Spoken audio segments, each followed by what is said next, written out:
হালকা শীতের আমেজ আর সাপ্তাহিক ছুটি মিলিয়ে সাগরের নীল জলরাশিতে লাখো পর্যটক। সাগর তীর জুড়ে হইহুল্লোড়ে মাতোয়ারা নানা বয়সী মানুষ। কেউ উঠেছে ঘোড়ার পিঠে, কেউ ঘুরছেন বিচ বাইকে, অনেকেই আবার দ্রুত গতির জেটস্কি নিয়ে ছুটে যাচ্ছেন নীল জলরাশিতে। সেই সঙ্গে প্রিয় মুহূর্তগুলো ক্যামেরা বন্দি করছেন মুঠোফোনে। কক্সবাজারের লাবণী সিগাল থেকে শুরু করে কলাতলি পয়েন্ট সর্বত্রই পর্যটকে মুখরিত। ঢল নেমেছে শিশু কিশোর থেকে শুরু করে সব বয়সী মানুষের।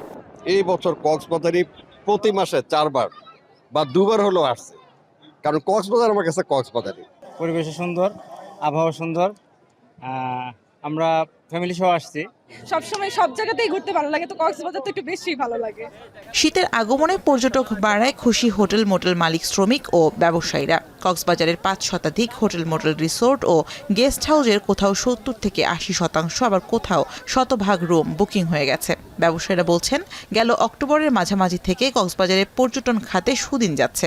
সাপ্তাহিক ছুটির 2 দিনে 1.5 লাখ পর্যটকের সমাগম প্রত্যাশা করছেন পর্যটন ব্যবসায়ীরা, যেখানে বাণিজ্য হবে শত কোটি টাকার। এদিকে মোহনীয় সৌন্দর্যের টানে দেশের বিভিন্ন প্রান্ত থেকে পর্যটকরা ছুটছে কুয়াকাটায়, যাতে আপন রূপে ফিরেছে সমুদ্রকন্যা। সূর্যোদয়, সূর্যাস্ত, সমুদ্রের ঢেউ আর লাল কাঁকড়ার বিচরণ দেখতে পর্যটকদের অবিরাম ছুটে চলা সেখানে। আমাদের কাছে কুয়াকাটা মনোরম পরিবেশ। কুয়াকাটাই একমাত্র সমুদ্রকন্যা যেখানে বসে এক জায়গায় বসে সূর্য অস্ত এবং সূর্য উদয় দেখা যায়। চাঙ্গা হয়ে উঠেছে কুয়াকাটার পর্যটন নির্ভর ব্যবসা বাণিজ্য। পর্যটকদের আগমনে চাঙ্গা হয়ে উঠেছে হোটেল, রেস্তোরাঁ, বার্মিজ পণ্যর দোকান সহ পরিবহন ব্যবসা। এদিকে কুয়াকাটার 2 শতাধিক হোটেল মোটেল রিসোর্টে বুকিং হয়েছে 90% রুম, যাতে ছুটির 2 দিনে 50 কোটি টাকা বাণিজ্য আশা করছেন এই খাত সংশ্লিষ্টরা। এখন আইবনে যে আমাদের ভালো, ঠিক আছে, আগে তো লোকজন ছিল না, ঠিক আছে, কিন্তু এখন তো লোকজনের চাপ বেশি, ঠিক আছে, এখন তো লোকজন বেশি আসতেছে। সিজন তো এই মাস থেকে শুরু, এখন একটু বেচা কিনা ভালো হয় ইনশাআল্লাহ।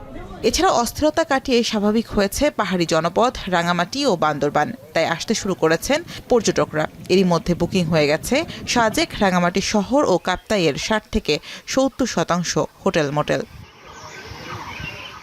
শামীমা রহমান শাম্মী, এখন।